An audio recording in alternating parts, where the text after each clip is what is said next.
ክርስቶስ ሲሰቀል አስቀድሞ ይለብሰው የነበረውን ልብስ አይሁድ ገፈውታል፣ ዕጣ ተጣጥለውበታል። ዮሴፍና ኒቆዲሞስ ደግሞ በድርብ በፍታ ገንዘውት ነበረ። እንግዲህ ሲነሳ ደግሞ ያንን ልብሱን መቃብሩ ራስጌና ግርግርጌ ላይ መግነዙና ልብሱ ነበረ። እንግዲህ ክርስቶስ የተነሳው በምንድን ነው ከተባለ እንግዲህ ብርሃናተ ዘይትዓጸፍ ተንሥአ ለነ፣ ብርሃንን የተጎናጸፈ አምላክ ነው የተነሳው። ለምንድን ነው ያ የሆነው ቢባል እኛ ከትንሣኤ በኋላ ያለን ሕይወት ፍጹም ብርሃናዊ የሆነ መሆኑን ያጠይቃል ማለት ነው።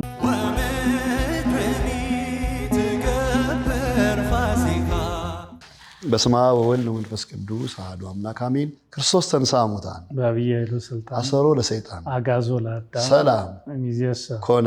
ፍስሐ ወሰላም። ክርስቶስ በታላቅ ኃይልና ስልጣን ከሙታን ተለይቶ ተነስቷል። በመላው ዓለም ያላችሁ ኦርቶዶክሳውያን እንኳን ለጌታችን ለመድኃኒታችን ለኢየሱስ ክርስቶስ ለብርሃነ ትንሣኤው እንኳን አደረሳችሁ። አዲስ ጎጆ ከወጡ ጥቂት ወራቶች ብቻ ቢቆጠሩም የወሩ መጨረሻ ላይ ያሉ ቀናቶችን ማለፍ ፈተና ሆኖባቸዋል።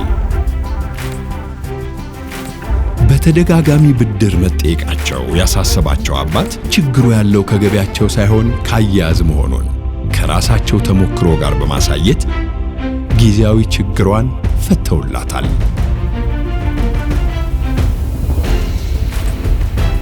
ደንበኞች ደንበኛ ብቻ ሳይሆኑ ቤተሰቦቻችን ናቸው ብሎ የሚያምነው ባንካችን ሁሉን በአንድ ባቀፈው ዳሽን ሱፐር አፕ በጀትን ለማስተዳደር የሚረዳውን በጀት የሚለውን አማራጭ በማቅረብ የዘላቂ መፍትሄው አካል ሆኗል። በተጨማሪም በዳሽን ሱፐር አፕ የቻት ባንኪንግ አገልግሎት መልእክትን ከመለዋወጥ ባሻገር የገንዘብ ልውውጥን በቀላሉ መከወን ያስችሎታል። በአንድ መተግበሪያ ብዙ ምርጫ። ዳሽን ሱፐር አፕ ከዳሽን ባንክ።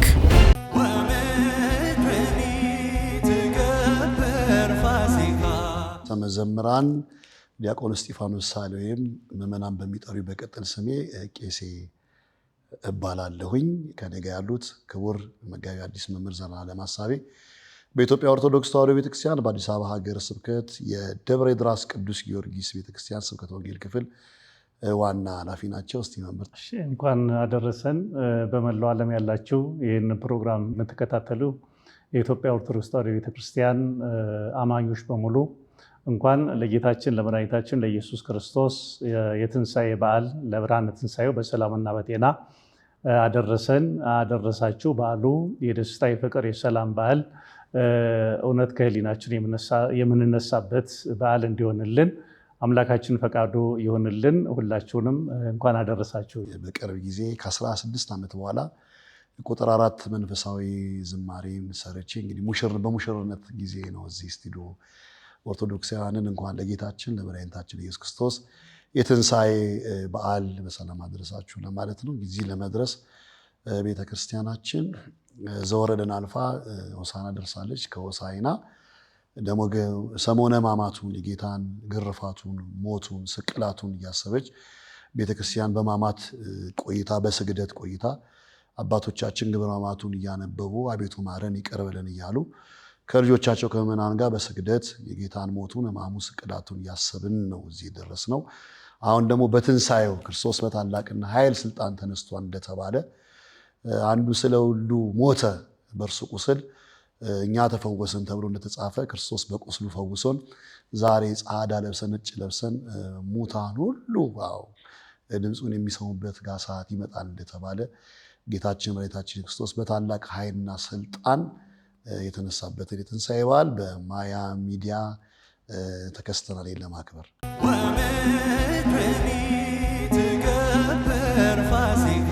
ተአዜባ በደመ ክርስቶስ ተአዜባ በደመ ክርስቶስ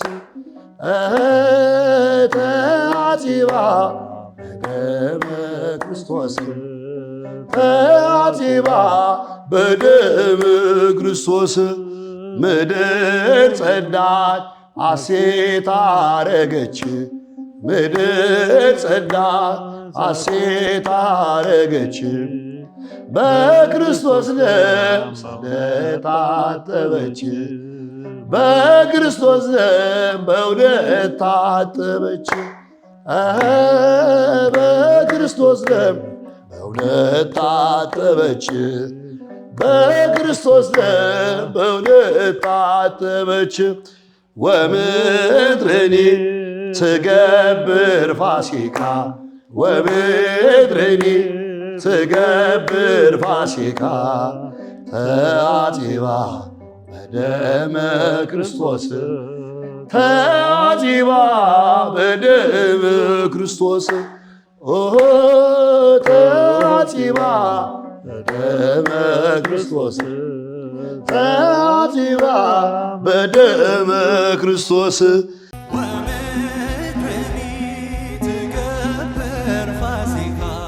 የጌታችን የመድኃኒታችን ኢየሱስ ክርስቶስ የትንሣኤ በዓል እንግዲህ በክርስትና ሃይማኖታችን ትልቁን መሰረት የሃይማኖቱን ዋና ዓላማ መሰረት ያደረገ የክርስቶስ ትንሣኤ ነው።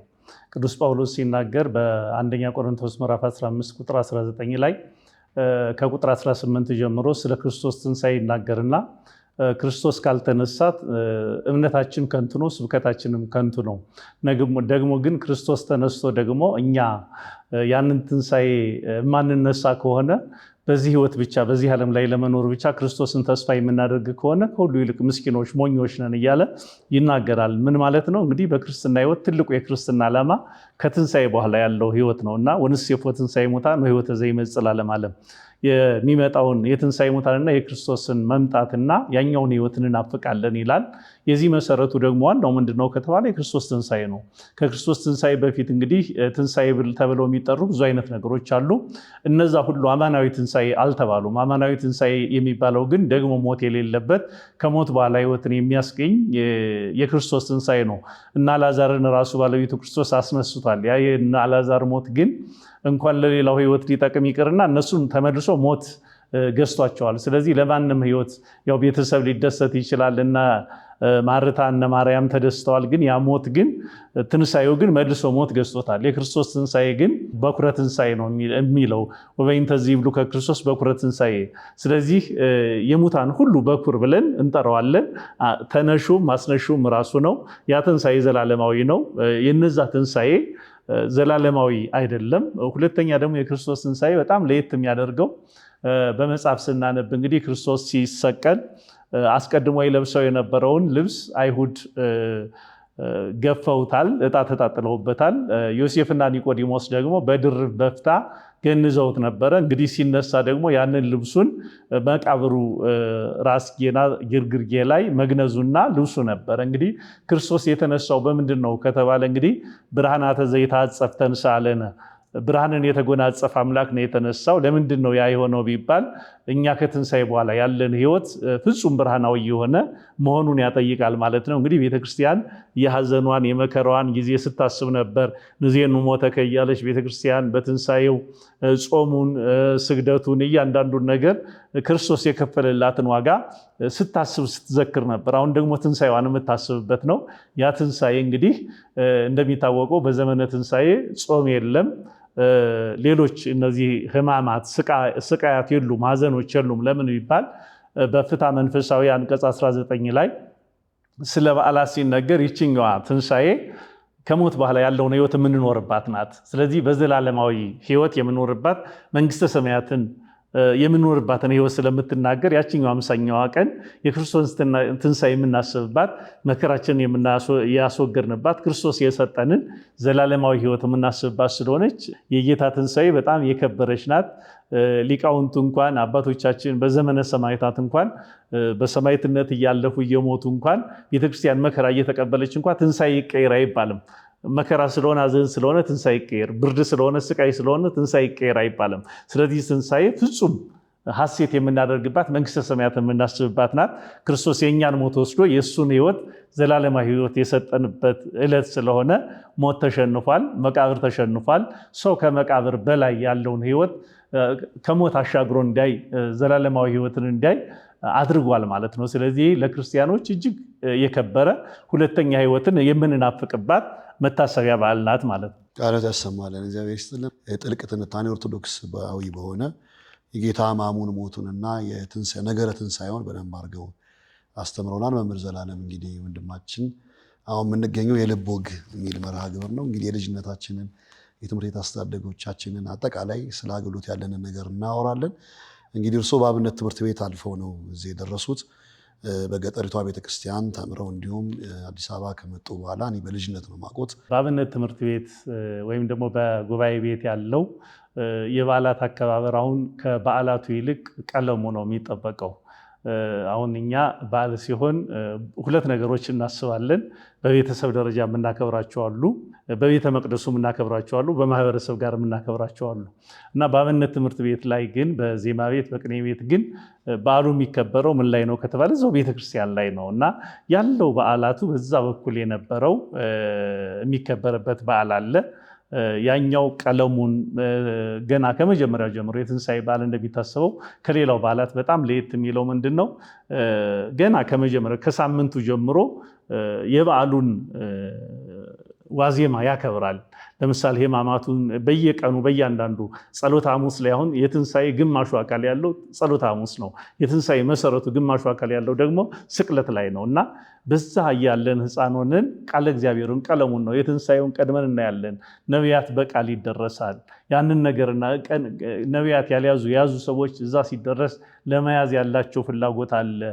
የሚደርሰውን ዜማውን ምኑን ያንን ነው ዜማ ቤት እየተባለ ወይም ቅኔ ቤት እያለ ሰዎች የሚያስቡት። እንግዲህ ወደ አዲስ አበባ ደግሞ ወደ ከተማው ስንሄድ ግን ቃለ እግዚአብሔሩም በዓሉ አከባበሩም በጣም የተለየ ነው። የማህበረሰብ ይሆናል። በሰንበት ትምህርት ቤት ያለው ዝግጅት አለ፣ በሊቃውንት ዘንድ ያለው ዝግጅት አለ፣ በምዕመናን ዘንድ ያለው ዝግጅት አለ። የተለየ ነው በጣም ድባቡ። በተለይ ልጅ ሆነን ከሆነ ደግሞ ሰዓቱ መድረሱን ነው የምናየው። ብዙ ጊዜ ምን ሰዓት ነው የሚበላ የሚለውን እናፍቃለን። ቅዳሴው ይረዝማል።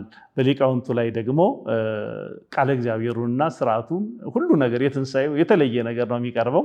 ያንን ነገር የምናይበት ገና ኪዳኑ እንደተደረሰ የምስራቹን የምንሰማበት ስለሆነ ያ በደብረማዊ ቅዱስ ሚካኤል ካቴድራል እንግዲህ በቤተክርስቲያኑ አገልግሎት ላይ ያው ርዕሰ መዘምራን አብረን ስናገለግል እዛም በደንብ እናውቀዋለን እና የትንሣኤው በዓል በጣም በተለየ መንገድ ነው በሁለቱም መንገድ የሚከበረው ማለት ነው። ርዕሰ መዘምራን ዘማሪ ዲያቆን እስጢፋኖስ ሳህሌ በቤተክርስቲያን አገልግሎት ላይ በሐዘንም በደስታም ቤተክርስቲያንን በገጠርም በከተማም በብዙ ቦታ ላይ ተዘዋውረ ቤተክርስቲያን የምታገለግል ለክርስቲያኖችም ከዚህ አልፎ በገዳማትና አድባራትም ብዙ አስተዋጽኦ የምታደርግ የቤተክርስቲያን አገልጋይ እንደሆን በደንብ ሁሉም ሰው ያውቃልና እንዴት ነው አስተዳደግህ? ከመጀመሪያ ጀምሮ ወደ ቤተክርስቲያን የመጣህበት መንገድ ምን ይመስላል? አዲስ ጎጆ ከወጡ ጥቂት ወራቶች ብቻ ቢቆጠሩም የወሩ መጨረሻ ላይ ያሉ ቀናቶችን ማለፍ ፈተና ሆኖባቸዋል።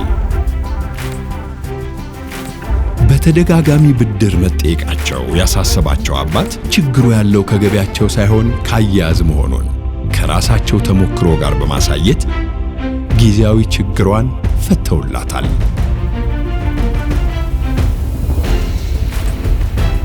ደንበኞች ደንበኛ ብቻ ሳይሆኑ ቤተሰቦቻችን ናቸው ብሎ የሚያምነው ባንካችን ሁሉን በአንድ ባቀፈው ዳሸን ሱፐር አፕ በጀትን ለማስተዳደር የሚረዳውን በጀት የሚለውን አማራጭ በማቅረብ የዘላቂ መፍትሄው አካል ሆኗል።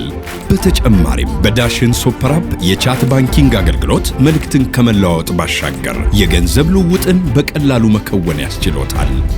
በአንድ መተግበሪያ ብዙ ምርጫ። ዳሽን ሱፐር አፕ ከዳሽን ባንክ። ልዩ ስሙ አውቶቢስ ተራ መሳለሚያ ኳስ ሜዳ የሚባለው አካባቢ ነው ተወልጄ ያደግኩት። እዛ አካባቢ እንግዲህ እኔ ደብር የለኝም። ደብሬ ብዙ ነው። መርካቶ ራጉኤል፣ ደብረ ኃይል ቅዱስ ራጉኤል የኛ ነው። ደብረ ገይላ ቅዱስ አማኑኤል ያሳደገን ታቦት የኛ ነው። እኔም ረጅም ዘመን ደግሞ ያሳለፍኩበት ያደግኩበት ደብረ ሜ ቅዱስ ሚካኤልም የኛ ነው። ዮሐንስ ወልደ ጎድጓድም የራሴ ነው። ጴጥሮስ ጳውሎስም ብሄድ ጸራሪያም ሩፋኤልም ብሄድ ዙሪያውን ብሄድ እንግዲህ ቄስ ያው ለመታቤ ለከንቱ ውዳሴ ሳይሆን ደብሬ ነው። ካህን ነበሩ ያሳደጉኝ። አባቴ መምሬ ሳሌ ይባላሉ። እሳቸው የሚያገለግሉት የሚያስቀድሱት የነበረ በትሩፋት ነበር የሚያገለግሉት። ደብረ ገይላ ቅዱስ አማኑኤል ነው። ገና ልጅ ሆኜ ሕፃን ሆኜ አሁንም አለ ዲያቆን አቡሽ፣ ዲያቆን ታገል ሶስታችንን አቡሽ ይዞን እሳቸውን ከዘራ እያዝን ነበር አማኑኤል ቤተክርስቲያን ደብረ ገሊላ መሳለሚያ የምንመላለሰው። የልጅነት ህይወቴን እዛ ነው የጀመርኩት። ይህን ታዲስ ጋር እንደማንኛውም የቤተክርስቲያን ልጅ የቤተክርስቲያን ትምህርት እሳቸውን ጋር ነው የተማርነው። ከፊደል ጀምሮ ለግብረ ድቁና የሚያበቃቸውን ትምህርቶች እዚህ ዳዊቱን፣ ወንጌሉን፣ መልክአ ማርያም፣ መልክአ ኢየሱስን ከዜማ ጋር እያይዞ እዛው ግቢ ከተማርኩ በኋላ ሌላ ቦታ ላይ አባቶች አግዘውኝ የደረስኩትና የልጅነት ህይወቴን ደብረ ገይላ ቅዱስ አማኑኤል ነው ያሳለፍኩት። ብዙ ታሪኮች አሉኝ እንደ አገልጋዮች ሲሆን ብዙ ነገሮች ውስጥ ገብቼ ነው እዚህ የደረስኩት። እኛ አካባቢ እንደሚታወቀው እንግዲህ የስፖርተኛ አካባቢ፣ የጥበብ ሰዎች፣ የዘፋኞች አካባቢ ነውና ሰፈሩ ይታወቃል። በእግር ኳስ በጣም ነው በስፖርት ይታወቀው። እኔም በጣም ነው እግር ስፖርትም እምወደው የነበረው ወደዛ ነበር ይስበኝ የነበረውና በዛ ሰዓት ገና በ8 ዓመቴ በ9 ዓመቴ ቀሚስ ታስሮልኝ ልክ ያልሆነ ቀሚስ ታስሮልኝ በጧፍ ታስሮ ማህሌተ ገንቦች የቸብቸቦ ወረብ እየወረብኩኝ ከበሮ እየመታው ማህሌት ላይ ያደግኩት ደብረ ገይላ ቅዱስ አማኑኤል አሉ ካህናቱ ብዙ ያለፉ አሉ። አሁን ግን እነ መምህሬ አዱኛ አብረን ያደግነው እነ ቀሲስ አፈወርቅ ከበደ አሉ። አሁንም የነበሩ አባቶች ግን ያው በህይወት ያሉ የሌሉም አሉ። አማኑኤል ቤተክርስቲያን የነበረኝ ህይወት እዛው ሰንበቴ እየበላው ደጅ ሰላም እየበላው እዛው እየኖርኩኝ ደጅ ሰላም ውስጥ እዛው እየኖርኩኝ ነው። አባ ወልደ ሰንበት የሚባሉ አባት ነበሩ። እንባ አብስ የሚባል አለ። ይሄ እናንተ ስታስተምሩ ሙታን ሊቀበሩ ሲመጡ እንጀራውን ጠላውን ሲመጣ ያንን እየተቀበልኩኝ ነው እዛ ቤተክርስቲያን ያደግኩት። ከዛ በኋላ ልጅነት ህይወቴን ትንሽ አደግ እንዳረኩኝ ስፖርት አዘወተርኩ። በጣም አስታውሳለሁ። ቤተክርስቲያንም እየሄድኩኝ ወደ ስፖርት የካቲት ሃያ ሦስት ትምህርት ቤት ነው የተማርኩት። እዛ በጣም ስፖርት አዘነብል ነበረ ወደ ስፖርት ውስጥ። ከስፖርት በዛው ተያይዤ እኛ አካባቢ እንደሚያውቁት እርሶም ያው የኳስ ሜዳ ልጅ ስለሆኑ የኳስ ሜዳ ፍሬ ስለሆኑ ኳስ ጫዎች ብዙ አሉ።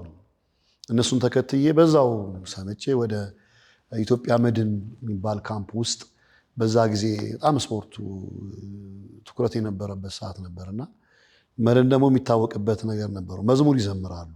ጎሉ ላይ ሲያገቡ በእግዚአብሔር ፊት የምቆመው ገብርኤል እኔ ነኝ የሚለውን ቲሸርት እያሳዩ ለእኔ ይሰጡኝ ነበር። በዛ ሰዓት ረጅም ዘመን ያ ቲሸርት እኔ ጋር ነበረ።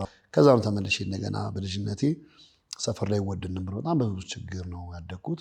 ደብረ ማዊ ቅዱስ ሚካኤል ፈለገ ዮርዳኖስ ሰንበት ትምህርት ቤት ህፃናት ክፍል መጣሁኝ። የአራቱ ወንጌላውያን ምድብ ነበረን። ማርቆስ፣ ማቴዎስ፣ ዮሐንስና ሉቃስ የሚባል ግሩፖች ነበሩና አንዱ ጥበብ ያሳያል፣ አንዱ ስለ ጽሁፍ ያሳያል፣ አንዱ መዝሙር፣ አንዱ ወረብ እና ፈለገ ዮርዳኖስ ሰንበት ቤትም እንዲጠራም ይህን ስም በብፁዕ አቡነ መቃርዩ ያደረግኩት እኔ ነኝ። ለምን ውለታ ስላለብኝ ማለት ነው። እና በዛ ግቢ ውስጥ ያው እያገለገልኩ ደብረ ማዊ ማገልገል ጀመርኩኝ። የልጅነት ህይወቴን እንደዛ እያልኩኝ በብዙም ችግርና መከራ ውስጥ ነው ያለፍኩት። አካባቢያችን ላይ እንግዲህ እንደሚታወቀው ሁሉም ሰርቶ ለፍቶ ነው የሚኖረው። መኪና የማጠብ ነገር ገጥሞኛል፣ የመላላክ ሌሎችንም ነገር የማድረግ ገጥሞኛል በልጅነቴ በጣም። እናቴ ያሳደጉኝ አያቴ እማማ ጽጌ ይባላሉ። የደብረ ማዊ ቅዱስ ሚካኤልን ለረጅም ዘመናት ለ20 ምናምን ዓመታት የባታ ማርያምን ዝክር በወር በሶስት ንፍሮ እያነፈሩ ዳቦ እየጋገሩ ጠላውን እያደረጉ በወር3 የሚዘክሩ እናት ነበርና እየተላኩኝ ከሰፈር ሚካኤል ነበርኩ እኔ ተሸክሜ የሚሄደው አስታውሳለሁ። እና ያ በረከት የዛ ጊዜ በረከት ነው ዛሬ ረድቶኝ እዚህ የደረስኩት። አንዳንድ ጊዜ ለችግርም ለምንም ቀድመ የምትገኘው በብዙ ቦታ ላይ አንተነህ። ከዛ ውጭ ደግሞ እንዲሁ ከድሮ ጀምሮ የምትታወቀው ቄሴ በሚል ስያሜ ነው እና እነዚህ ሁለት ነገሮች አያይዘህ እንድትመልስ። ቄሴ የተባልኩት በጣም ሕፃን ሆኜ እንደ ካህናት ሲያስረግጡ አስረግጣለሁ፣ ሲያሸበሽቡ አሸበሽባለሁ። ጥምጣም ሲጠመጥሙ ጥምጣም ያስሩልኛል። ቀሚሴን ቅድም እንዳልኮት በልጅነት ታሪኬ ላይ ቀሚሱን አምጥተው በጧፍ የትልቅ ሰው ጠቢጣ አምጥተው ታስሮ በዛ እንደ ካህን ነበር ማድረገውና በልጅነቴ ምንድነው ማድረገው እቺ ዕጣን ማጨሻ ነበረች እናቱ ድሮ ሸክላ እሷ ላይ ጨርቅ አደረግና ከአባቱ የሰማሁትን ሰባት ወክብር ለስሉስ ቅዱስ እላለሁ። በኋላ እናቶችን ስሙኒ ሳንቲም እየተቀበልኩኝ ብዙ ነገሮችን አደርግ ነበር። የምሰማትን ዜማ ደግሞ እስቲ ስሙኒ እንሰጣለን 50 ሳንቲም እንሰጣለን ይሉኛል የአካባቢው ሰዎች። እቀበልና ተንስ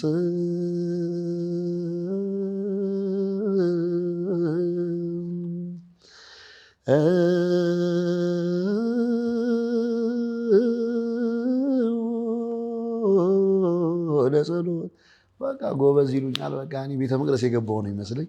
ገና ልጅ ነኝ፣ እዛኔ ሕፃን ልጅ ነኝ።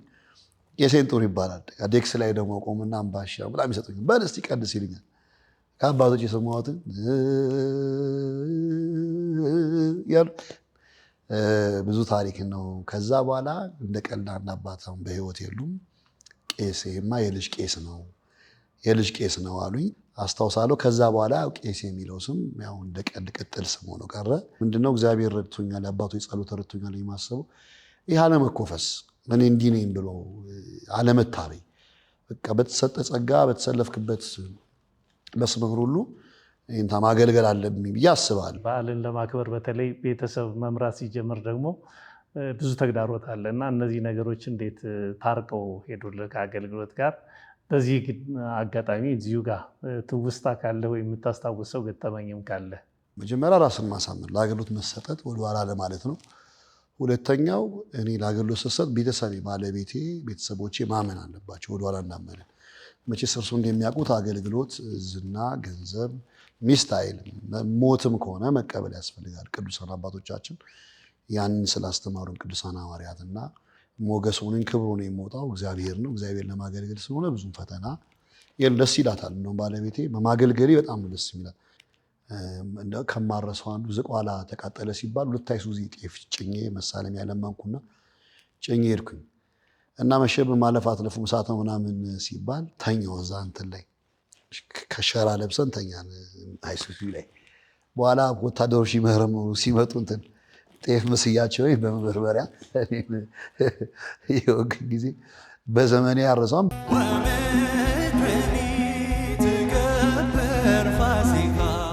ዘወረደ ቅዱስ ገብርኤል ምጻቁ ኒቆዲሞስ ደብረ ዘይት ሆሳዕና ብላ እስከ በዓለ ትንሣኤ እስከተከበረ ድረስ ቀን አባታችን ቅዱስ ያሬድ ያስቀመጠው ቀን አለው። እያንዳንዱ ስያሜ ከነቀለማቸው አስቀምጧል።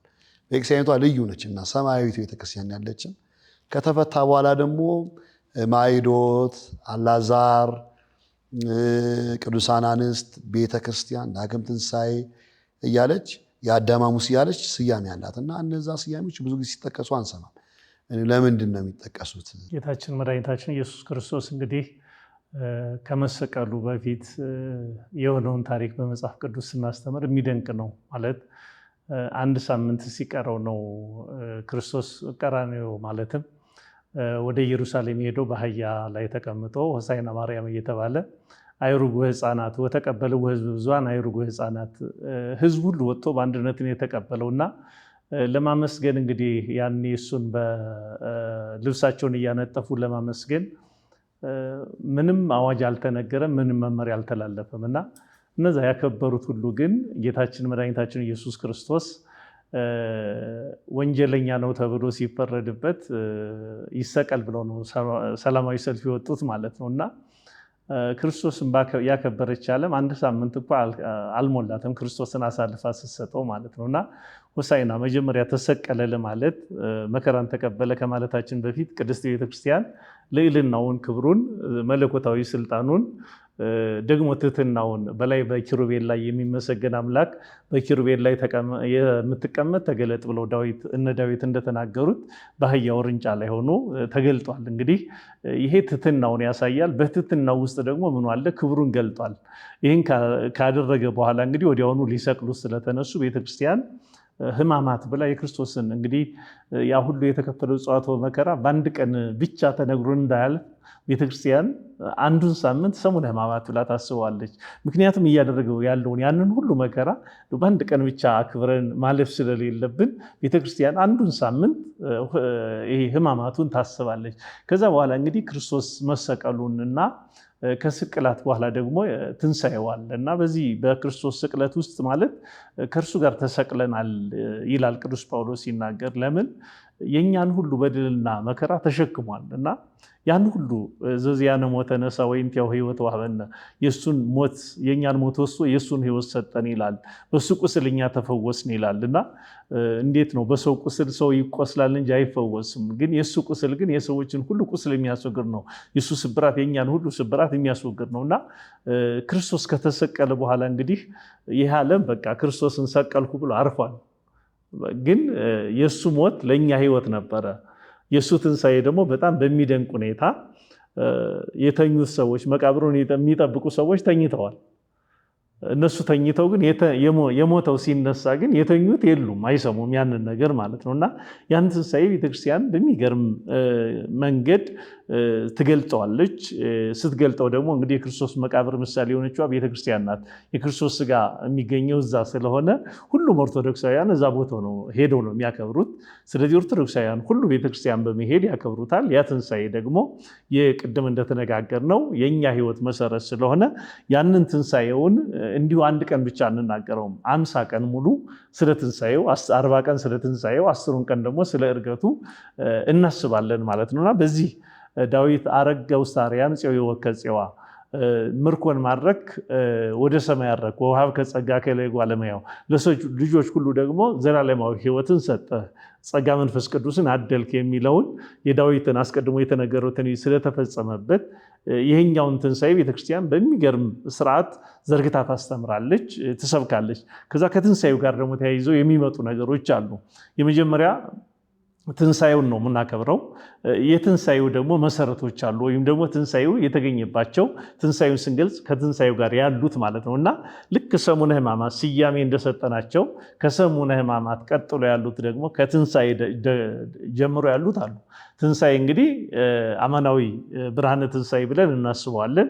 የሰው ልጆች ሁሉ ትንሣኤ የተገለጠበት የተጀመረበት የተረዳበት ነገር ስለሆነ ትንሣኤን እናከብራለን። ከትንሣኤ ቀጥሎ እንግዲህ የመጀመሪያው ሳምንት ወይም የመጀመሪያው ቀን ሰኑይ ማዕዶት ይባላል።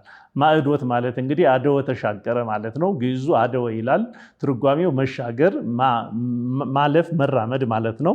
ጥሎ መሄድ ማለት ነው። ስለዚህ ማዕዶት የሚባል እንግዲህ ጌታችን አምላካችን መድኃኒታችን ክርስቶስ ተሰቅሎ ወደ ዘላለማዊ ሕይወት እኛን ስላሸጋገረን የፍጥረት ሁሉ መሸጋገሪያ ድልድይ ተብሎ ይጠራል። ማዕዶት ተብለው የሚጠሩ በእርግጥ አሉ። እመቤታችን ማዕዶት ናት።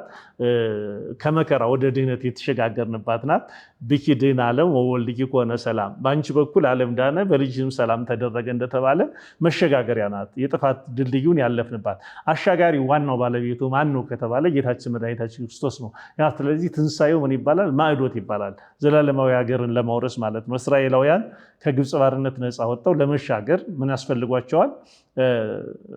ኤርትራን ተሻግረው ዮርዳኖስን ተሻግረው ነው ከነዓን የገቡት። ስለዚህ እኛም ደግሞ ከሞት ወደ ሕይወት ከጥፋት ወደ ድህነት ተሻግረናል ሲል ማዕዶት ብለን የመጀመሪያውን ሰኞ እናከብራለን። ሁለተኛው ቀን ደግሞ እንግዲህ ጌታችን ከተነሳ በኋላ የመጀመሪያው እርግጠኛ መሆናቸውን ያላረጋገጡት ነበሩ። ከነዚህ ከሰዱቃውያን መካከል የነበረው ቶማስ አለ። የቶማስንና የአልዓዛርን ደግሞ ረቡዕ ደግሞ አልዓዛርን፣ የሁለቱም ከትንሣኤ ጋር የተያዘ ነው።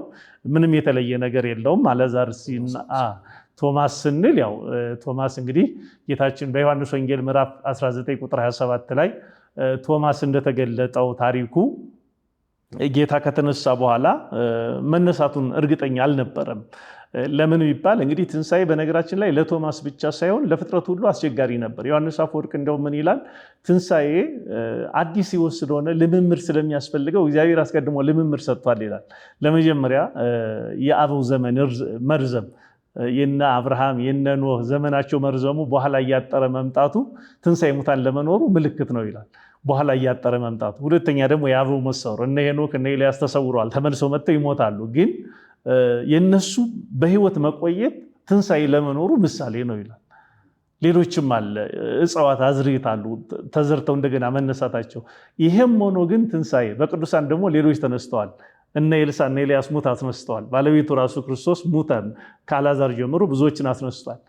ይህም ሆኖ ግን ትንሣኤን ለመልመድ ሰው ተቸግሮ ነበረ።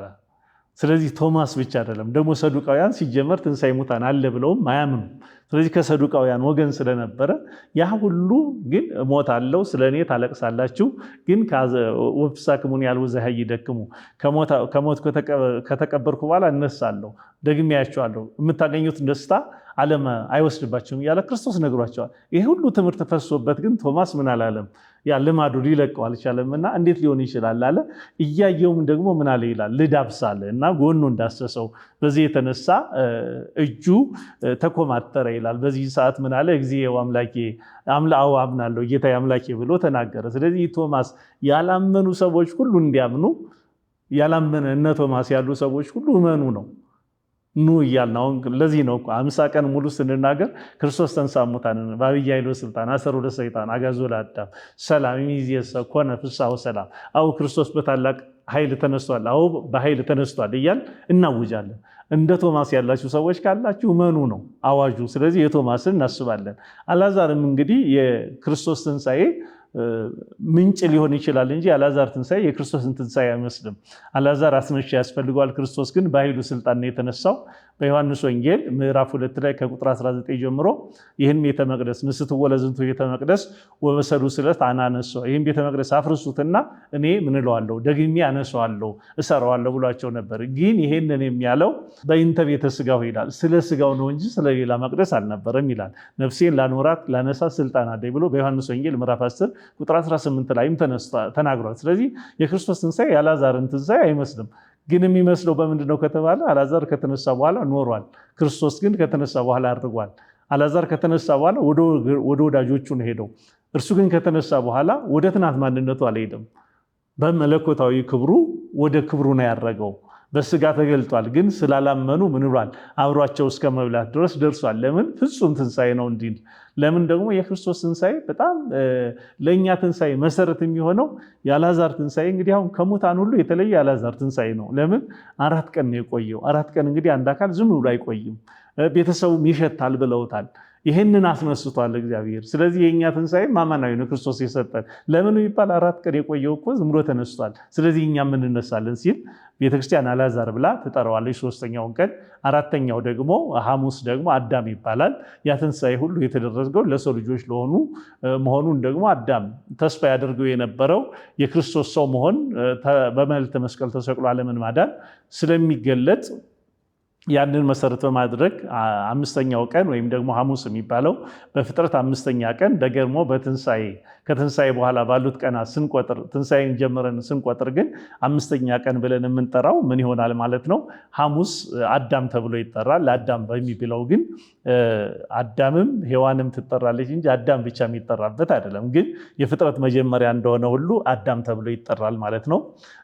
ደግሞም በሌላ መንገድ ለምንድን ነው አዳም ብለን ሔዋንን ወይም በሔዋን ቀን ያልጠራ ነው ቢባል በመነጋታው ደግሞ ምን እንላለን ማለት ነው? ቅዱሳት አንስት ብለን እንጠራለን። ቅዱሳት አንስት ስንል እንግዲህ እግዚአብሔር በነገራችን ላይ በትንሣኤ ከምንረዳው ትልቁ ነገር ውለታ የሚረሳ አምላክ አይደለም። ትንሣኤውን ፍለጋ ቀድመው የገሰገሱ ሰዎች ነበሩ። ሊቀ ሐዋርያት ሳይሆን መግደላዊት ማርያም ነው ሄደችው። ስለዚህ ቀድማ ስለተገኘች ቀድሞም ትንሣኤውን የገለጠላት ደክማ ጨለማውን ሳትፈራ የአይሁድን ዛቻ ሳትፈራ ቀድማ ገስግሳ ተገኝታለች። እንግዲህ ሴቶች ድንጉጦች ናቸው ከወንዶች የተለየ ማለት ነው። እና በሌሊት ተነስታ ፍቅሯን ለመግለጽ ስለሄደች የእሷ ታሪክ ተገልጧል። እንዲሁ ደግሞ ክርስቶስ ሲሰቀል መስቀሉ ስር የተገኙት ቅዱሳት አንስት ናቸው።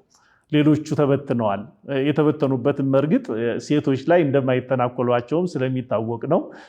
ሌሎች ደግሞ በርቀት ጠብቀዋል። ነገር ግን በዛ ሁሉ መከራ አብረው ስለነበሩ ትንሣኤውን አይተው ሰብከዋል። ደግሞ ሰበካ ትንሣኤ አዋልድሃ ለጽዮን የጽዮን ልጆች ትንሣኤውን ሰበኩ ተብሎ ቅዱስ ያሬድ እንደመሰከረላቸው በቤተክርስቲያን የሴቶች ቀን አላት። አሁን ቤተክርስቲያን ዳግም ትንሣኤ ዋዜማ በሆነው ዓርብ ማለት ነው ቤተክርስቲያን ናት። ዓርብ ለምንድን ነው ቤተክርስቲያን ብለን የምንጠራት ቢባል ክርስቶስ ሲሰቀል አብራ ተወልዳለች ቤተክርስቲያን። ሔዋን የተወለደችው እንግዲህ ከአዳም ጎን ነው። ከአዳም ጎን እንደተገኘች የስጋ እናታችን ሔዋን ከአዳም ጎን ተገኝታለች። የነፍስ እናታችን ደግሞ መንፈሳዊት እናታችን ቤተክርስቲያን ደግሞ ከማይገባው ከክርስቶስ ጎን ነው። ውሃ ሲፈስ አብራ ቤተክርስቲያን ተወልዳለች። ማዕከላዊት ናት። ያኔ ከክርስቶስ ጎን ተወልዳለች እና የዛ ዕለት እንዳናስባት እንግዲህ ስቅለቱ አብይ በዓል ስለሆነ ስቅለቱን ብቻ በዛለን ስለምንናገር በሳምንቱ ዓርብ ግን ቤተክርስቲያን ትታሰባለች። በዕለተ ዓርብ ማለት ነው። ቀኗ ነው፣ ልደቷ ነው። ስለዚህ የአዲስ ኪዳን ቤተክርስቲያን መሰረቷ የክርስቶስ ስቅለት ስለሆነ በሳምንቱ ዓርብ ቤተክርስቲያን ትባላለች።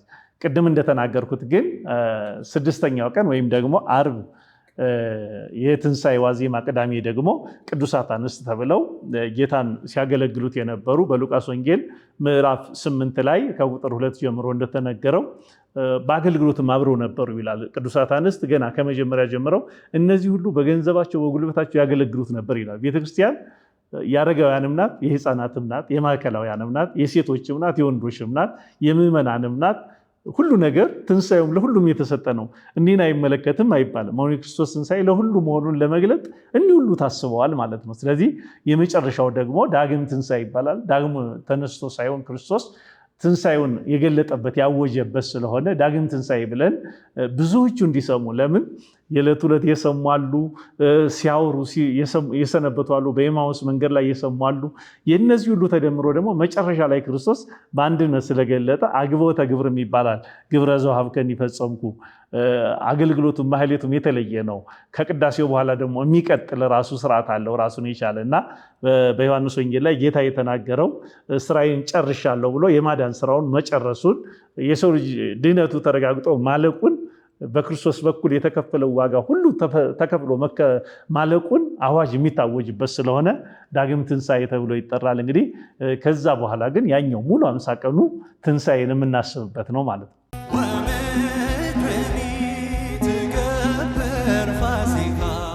ሰበካ ትንሣኤ ሰበካ ትንሣኤ አዋልዲሃ ለጽዮን አዋልዲሃ ለጽዮን አዋልዲሃ ለጽዮን አዋልዲሃ ለጽዮን ሰበካ ትንሣኤ ሰበካ ትንሣኤ አዋልዲሃ ለጽዮን አዋልዲሃ ለጽዮን አዋልዲሃ ለጽዮን አዋልዲሃ ለጽዮን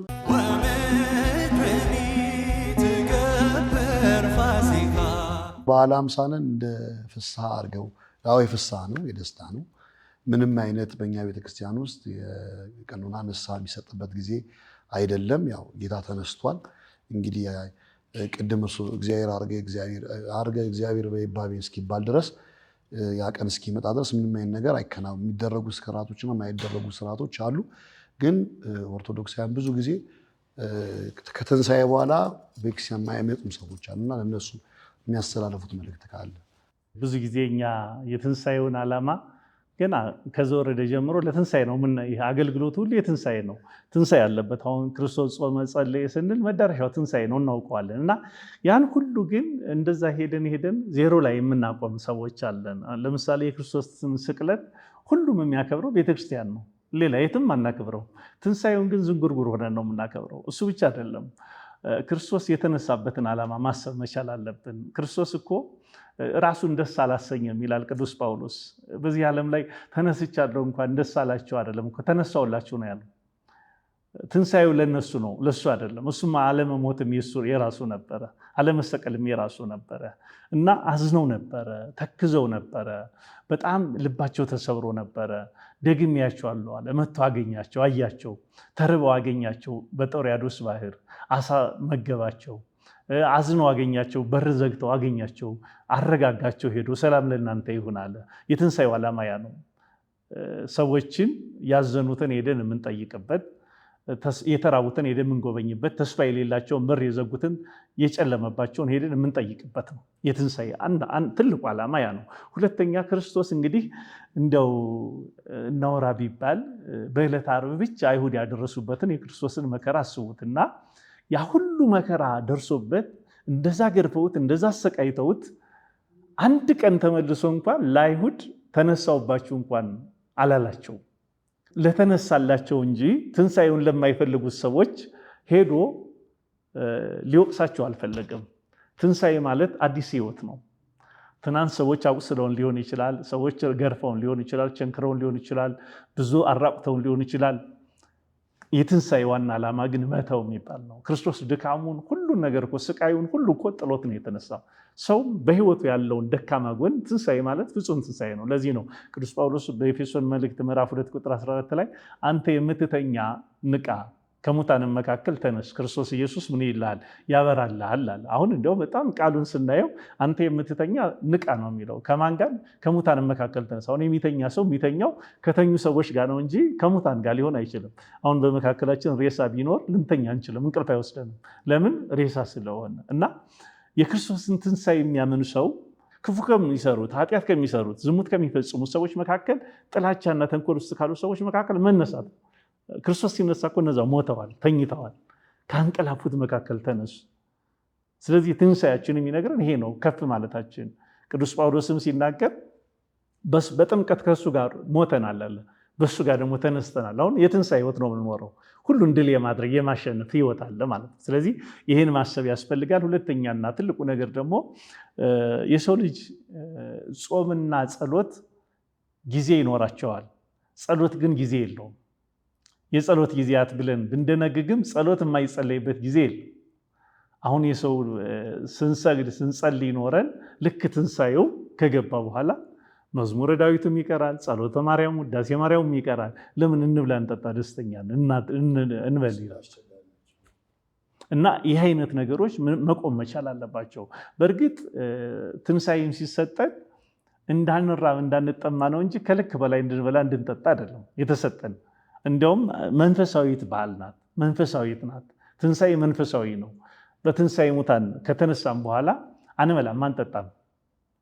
ግን መራብ መጠማት የለባትም። በራዕየ ዮሐንስ ምዕራፍ 22 እና ምዕራፍ 21 ላይ እንደተገለጠው መራብ መጠማት ስለሌለባት ነው እማንራበው እንጂ ጾም ኃጢአት ሆኖ አይደለም። በትንሣኤ በኋላ ያለችው ህይወት መራብ መጠማት ስለሌለባት፣ ስግደት ድካም ስለሌለባት ሐሴት እናደርግባታለን። ክርስቶስ የሰጠን ትንሣኤ ሐዘን የለባትም። ሌላ ሐዘን ቢመጣ እንኳ በክርስቶስ ትንሣኤ እንጽናናለን እንጂ በዛ ተስፋ አንቆርጥም። ይህን ስለተሰጠን ነው እንጂ ለምሳሌ ንስሐ አይሰጥም የሚሉ ሰዎች አሉ። አሁን ንስሐ አይሰጥም የሚለው ራሱ ስህተት ነው። ቀኖናው ላይ ግን ጾም አይሰጥም፣ ስግደት አይሰጥም፣ ድካም አይሰጥም።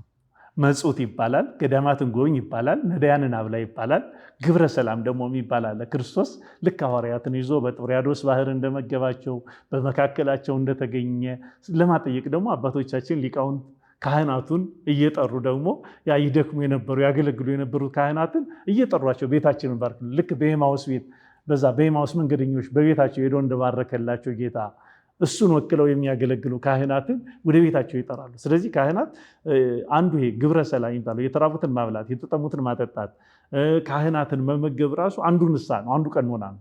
ከቀኖናዎች የሐዲስ ኪዳን የትንሣኤው ቀኖና እነዚህ ናቸው። ስለዚህ ሰው እነዚህን ነገር በማድረግ ከልክ በላይ ባለመብላት ባለመጠጣት ሊያከብሩት ይገባል። በተለይ ደግሞ በመቅደስ ውስጥ ማክበር አለብን ትንሣኤውን። ትልቁ ችግራችን ያ ነው። መስቀሉ ስቅለቱን እዛ ተገኝተን ትንሣኤውን ግን ቤታችን ብቻ ልናሳልፈው አይገባም፣ ሌላ ቦታም ልናሳልፈው አይገባም። የክርስቶስ ሥጋ የተነሳበት ቦታ ቤተክርስቲያኗ ቤተ መቅደሷ ላይ መገኘት አለብን የሚለውን ነው። ሁሉም ኦርቶዶክሳውያን ይህንን እንዲያከብሩት ጥሬን አስተላልፋለሁ።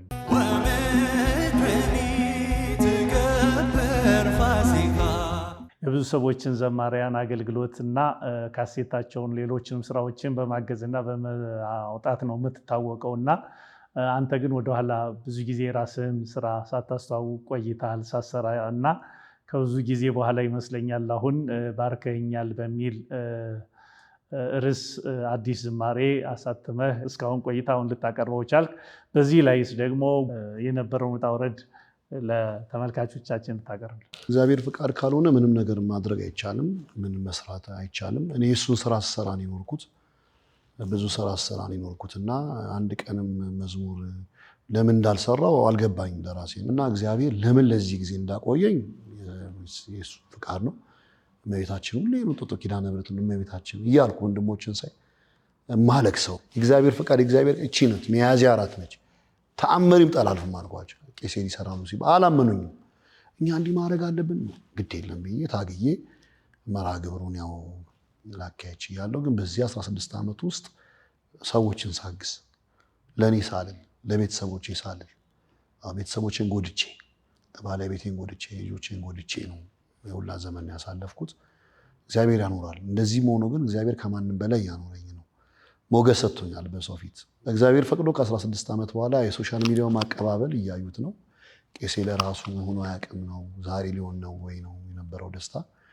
አሁን ባርከኛልና በብዙ በረከት አማኑኤል ተመስገን የኔ አባት፣ መድኃኒዓለም ተመስገን የኔ አባት እያልኩኝ ስለመቤታችንም ጥሩ ዝማሬዎች ዘምሬ በራሴ ዩቲዩብ ላይ ርዕሰ መዘምራን ዲያቆን እስጢፋኖስ ሳሊ ሚል ዩቲዩብ ላይ ከበዓል በኋላ ይለቀቃል።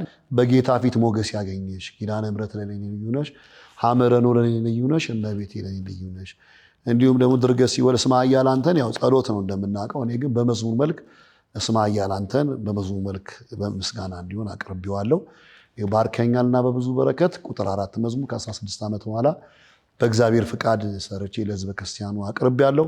ያው እርሶም እንደተከታተሉት መጋቢ አእላፍ አቶ ኩሪሶ ተክሌ የማህበረ መድኃኔዓለም ማህበርተኞች ወንድሞቼ ማህበርተኞቼ እናንተን እግዚአብሔር ስለሰጠኝ አመሰግናለሁ።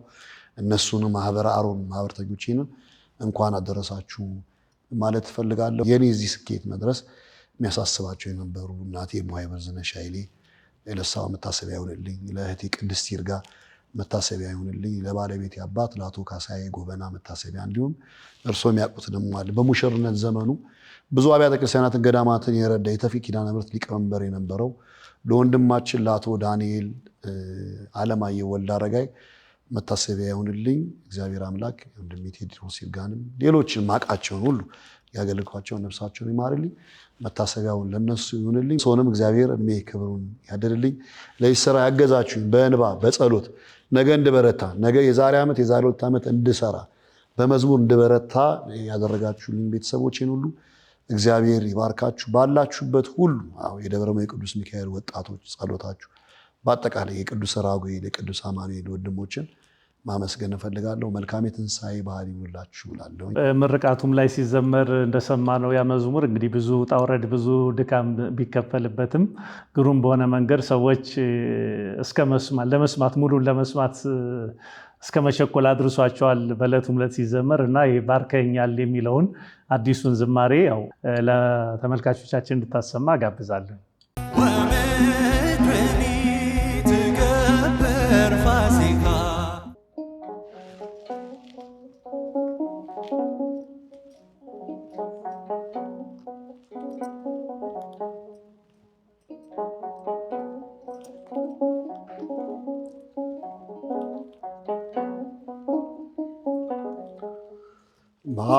ባርከኸኛል በብዙ በረከት ባርከኸኛል በብዙ በረከት አማኑኤል ተመስገን የኔ አባት መድኃኔዓለም ተመስገን የኔ አባት ባርከኸኛል በብዙ በረከት ባርከኸኛል በብዙ በረከት አማኑኤል ተመስገን የኔ አባት መድኃኔዓለም ተመስገን የኔ አባት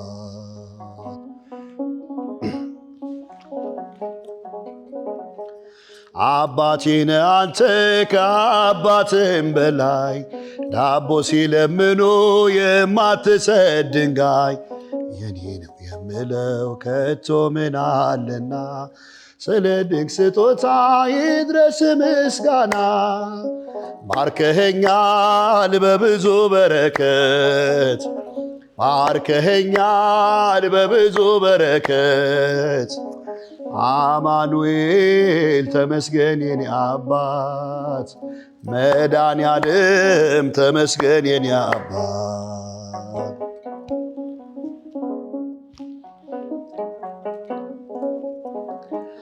ስም ጋሻዬ ነው ጸንቶ ሚከልለኝ ቃልን መታመኛ በረከት ሚያድለኝ አማኑኤል ስለ አንደበት ያማረ ሐሴቴም በእጄ ነው ደስታዬም ጨመረ ባርከኸኛል በረከት ባርከኸኛል በብዙ በረከት አማኑኤል ተመስገን የኔ አባት መድኃኔዓለም ተመስገን የኔ አባት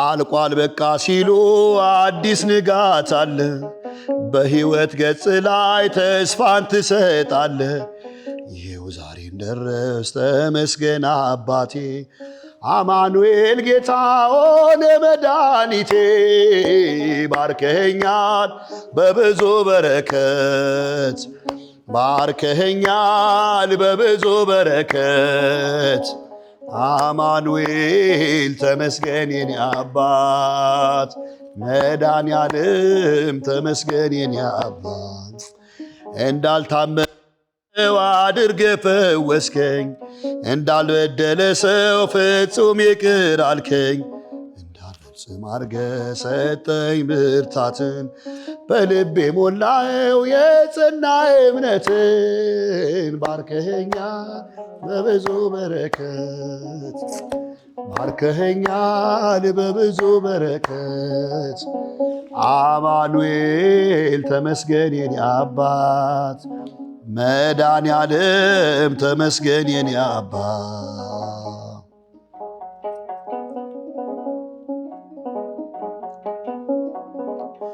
ስም ጋሻዬ ነኝ ጸንቶ ሚከልለኝ ቃል መታመኛ በረከት ሚያድለኝ አማኑኤል ስለ አንደበት ያማረ ሐሴቴም በእጄ ነው ደስታዬም ጨመረ ባርከኸኛል በብዙ በረከት ባርከኸኛል በብዙ በረከት አማኑኤል ተመስገን የኔ አባት መድኃኔዓለም ተመስገን የኔ አባት ባርከኸኛል በብዙ በረከት ባርከኸኛል በብዙ በረከት አማኑኤል ተመስገን የኔ አባት መድኃኔዓለም ተመስገን የኔ አባት አማኑኤል ተመስገን የኔ አባት መድኃኔዓለም ተመስገን የኔ አባት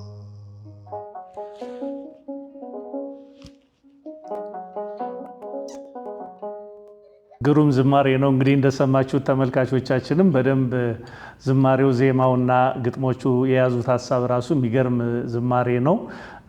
እንግዲህ ዝማሬ መላእክት ያሰማልን፣ የአገልግሎት ዘመንህን እግዚአብሔር አብዝቶ ይባርክልን።